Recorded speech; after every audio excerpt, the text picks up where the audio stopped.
Good evening, lovely tubers. My name is the White Mexican, and welcome to Market Watch Investments.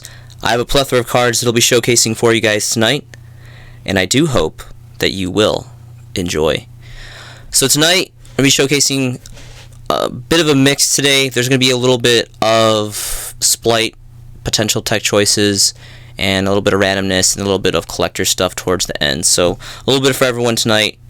Getting things kickstarted, we're going to start with Lifeless Lefish. This is from Rise of the Duelist. As an ultra rare, it's also got a reprint. I believe it was a common, but I believe that this was the original print as an ultra rare. So pretty cool. It is not, well, actually, I guess it is a hard once per turn here for each effect, but it's any kind of summon. So normal summon, flip summon, special summon, whatever have you. Instant Foolish Burial for fish type monsters, which is pretty cool.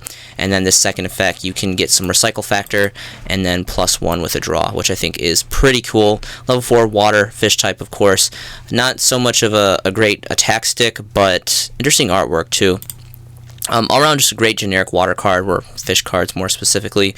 Taking a look at first edition Near Mint Lightly Played bulk stacks is about pretty much a bone across the board, and then it trickles up to about Phantom under 2 bones after that. 2 pages of availability.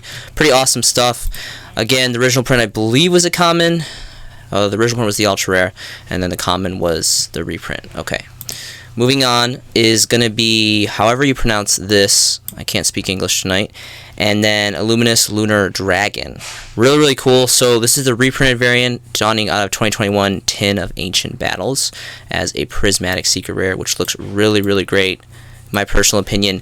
So, it is kind of an interesting effect. So you slap it on board. If you normal summon it, it goes down to 1500 attack, so-and-so, condition effect here. And then quick effect, so on either main phase, your opponent or your main phase, you can basically snatch and steal a monster by compulsing this back to the hand. Kind of an odd choice of a mechanic, but really, really cool.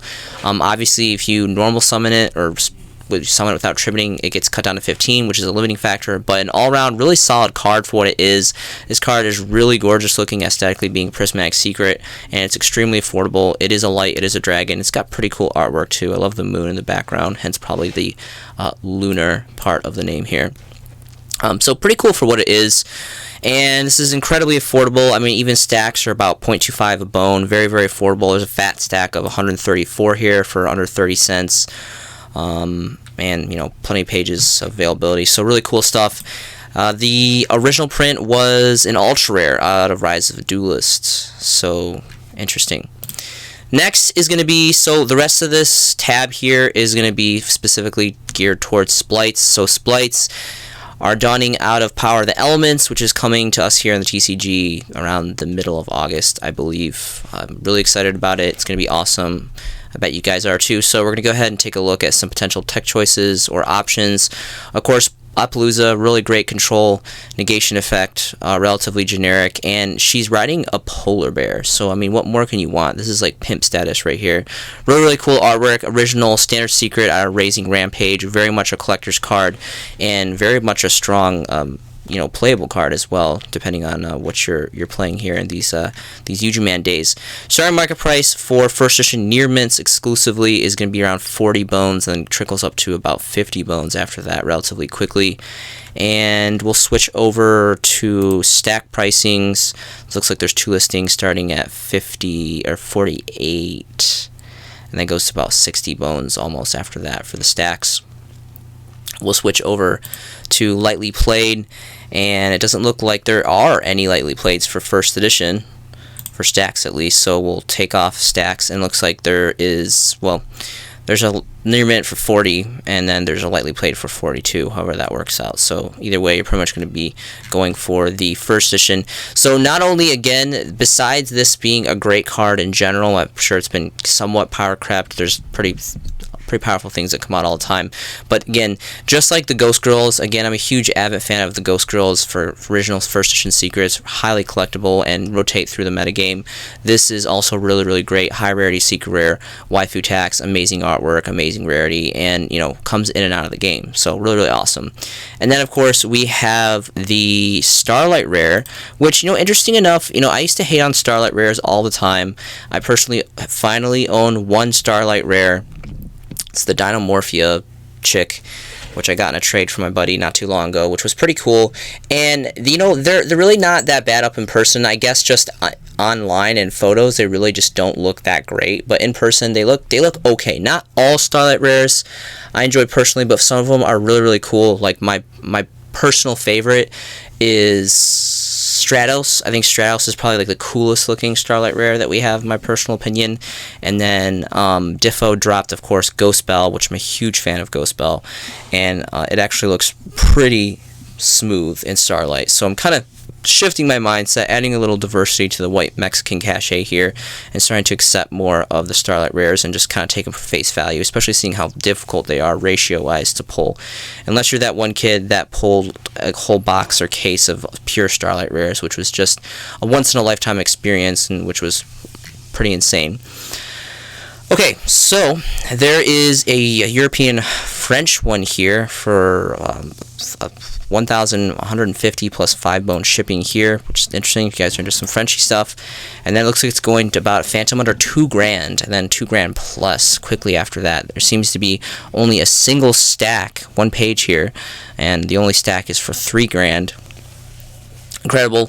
I believe this was one of the very first Starlight rares, if I'm not mistaken. Correct me if I'm wrong, but I believe Rising Rampage was the first core set, or the TCG set in general, that donned Starlight rares for us here. So pretty incredible.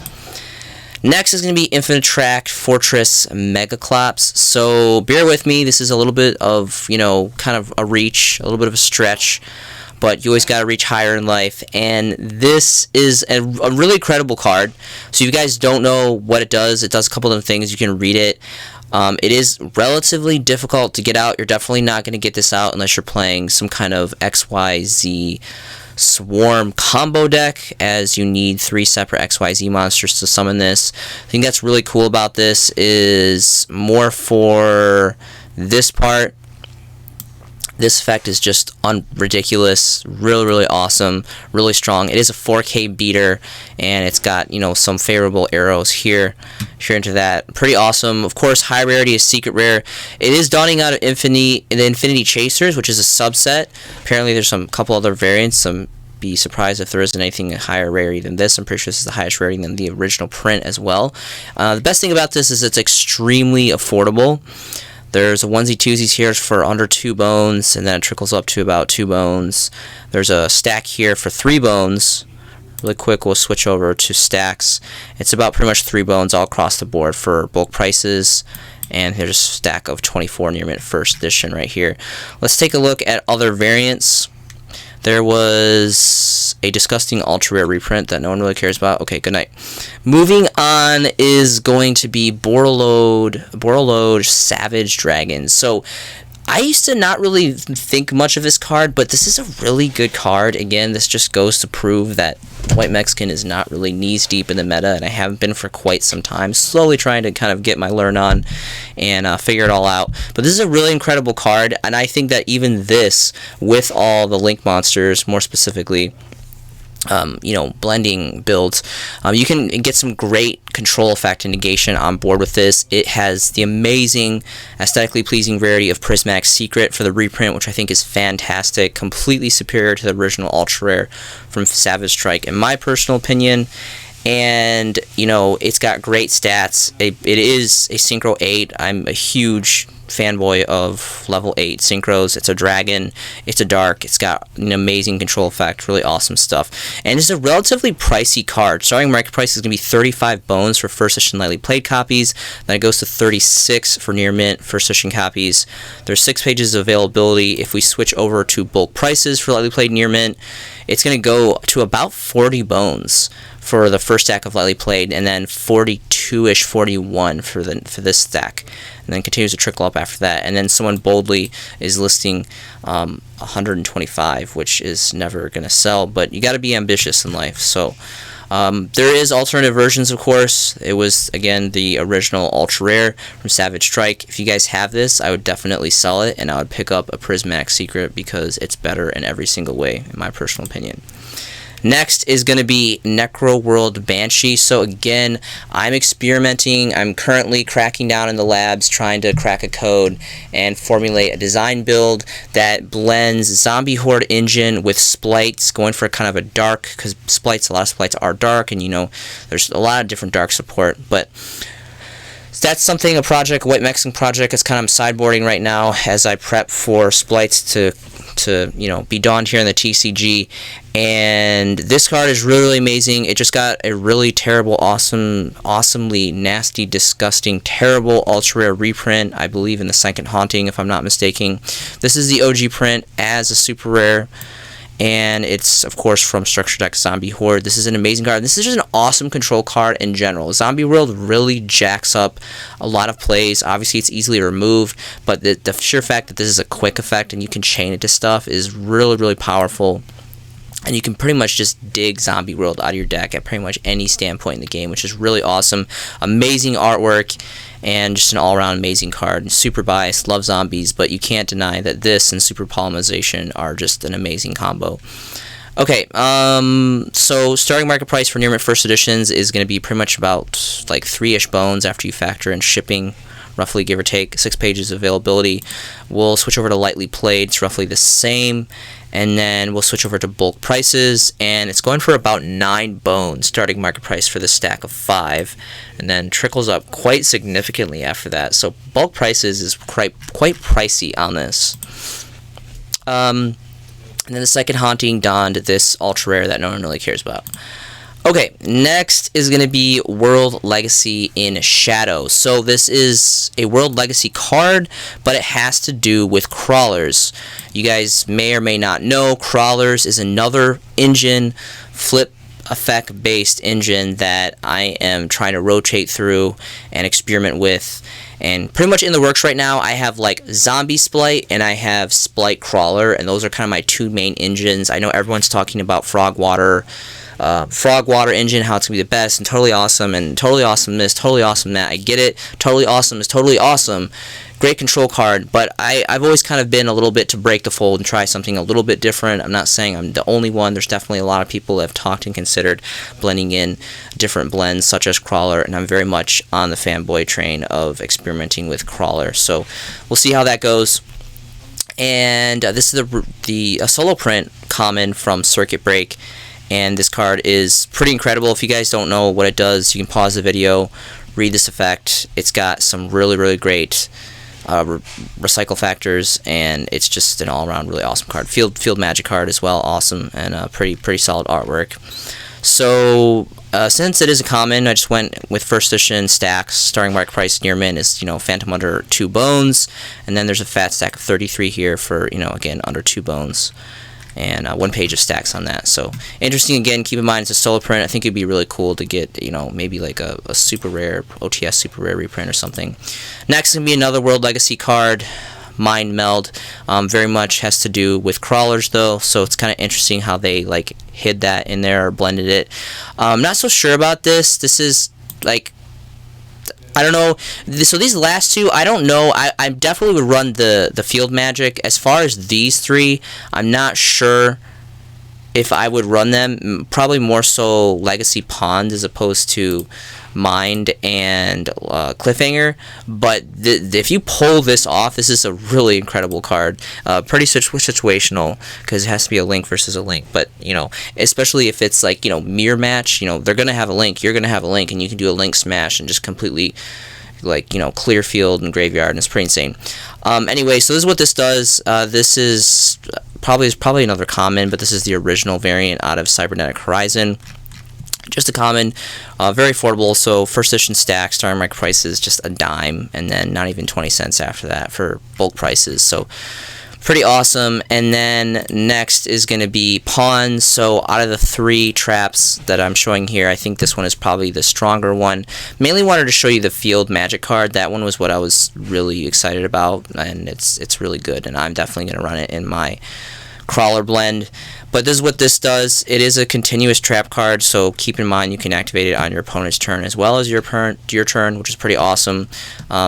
artwork is pretty interesting, I suppose. And bulk prices for this near mint first edition lightly played is going to be around 0.25, so a quarter bone here, pretty much all across the board. So plenty of availability. So that could be a potential option if you guys want to incorporate the crawler blend in your splite builds. And then we have Cliffhanger. So again, very situational. Has to be a link on link smash, but if you pull this off, it's pretty devastating. And artwork is really lame, though. Personally, it's pretty vanilla on the artwork, and this is just insanely affordable. Not even a dime, pretty much all across the board for stack prices. Okay, next is going to be Herratic Seal of the Heavenly Spheres.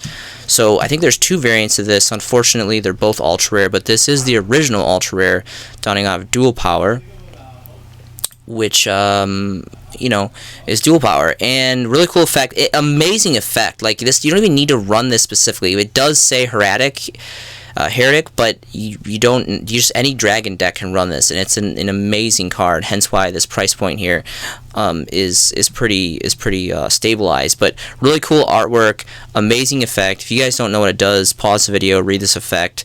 There's some pretty outrageous effects.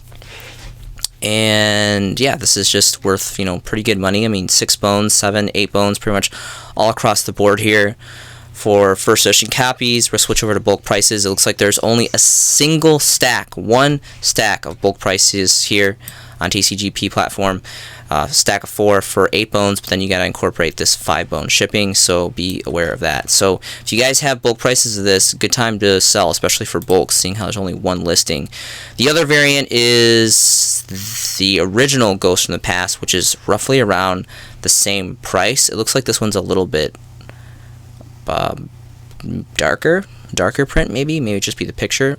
Personally, I would much rather have the dual power one, but they're both discussing ultra rares, so I mean, kind of, you know, it is what it is. Great card though, terrible rarity, great card. Next is going to be Chainburst from Rise of Destiny. I think this is an underrated card. So last weekend I went to one of my local game stores and I played in the tournament for a little bit, and I ran into an Eldritch player, which obviously is very trap heavy. Had to side royal decree on him. It was pretty great, but royal decree for the win. Always have a playset of that on my side. This is a pretty incredible card. Doesn't necessarily need to be run in a burn deck specifically. I think it's pretty devastating. I mean, obviously it's a continued trap. It's kind of a setting duck. It's relatively easy to remove, but it is an old school ultimate rare for 13th core set, very much Generation 1 Legacy set, Rise of Destiny. Really amazing card. So we're going to go ahead and look at first edition. Near mint's pretty much around 7 bones for the most part. Yeah, about 7 bones. Let's take a look at some lightly played. Lightly playeds are about 5 bones. Again, this is for first editions exclusively, ultimate rare variants. And then it doesn't look like there's any availability for stacks. These are all onesie twosies ranging from 5 all the way up to 7, and then bottoming out all the way to whopping 35, and no bulk prices, which is pretty incredible because I remember buying this card left and right for like under a bone, 1 bone, 2 bone all day long. And now it's almost pretty much eradicated on the market, at least for bulk prices. So that's kind of interesting. Next is going to be Mind on Air, Soul the Duelist, Ultimate Rare. So this is a pretty terrible card. Maybe there'll be a time when this can be comboed very well with some crazy new tech card, but this is specifically for collector's value. I think the artwork is really, really awesome. We got like a little bit of like Invasion of the Martians going on here with like the glass bulb and like the exposed brain. And she's got like this dark, almost like dark necrophere, alien darkness kind of vibe going on to her, which is really, really cool. Of course, it's high rarity ultimate rare, which is really, really awesome and collectible. And Soul the Duelist, very much part of Generation 1 Legacy sets. Really, really great stuff. Starting market price for near mint first editions is going to be about 26 plus bones. That's going to bottom out at about 45 for near mint first edition. If we factor in lightly played, it goes down significantly to about 11ish, 12 bones for lightly played first edition copies. And then if we switch over to bulk prices, they are just absent. They are not in existence. Equally enough, the eBay platform apparently this is 40 for this near mint. So I typed in near mint, but just be careful when you're on eBay.